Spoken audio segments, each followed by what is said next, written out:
If you're experiencing audio desync issues in EAFC25, follow these steps to troubleshoot and fix the problem.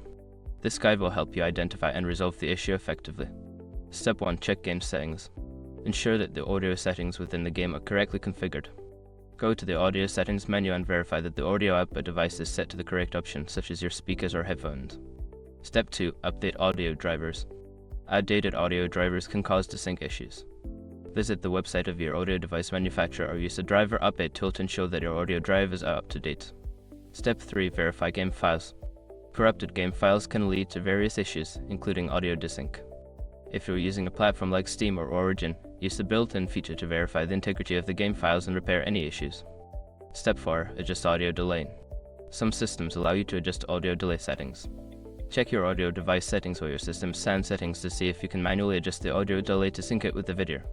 Step 5. Restart the game and system. Sometimes, a simple restart can resolve temporary glitches.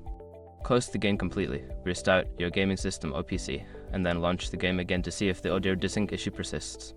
By following these steps, you should be able to resolve the audio desync issue in EAFC25. If the problem continues, consider reaching out to the game support team for further assistance.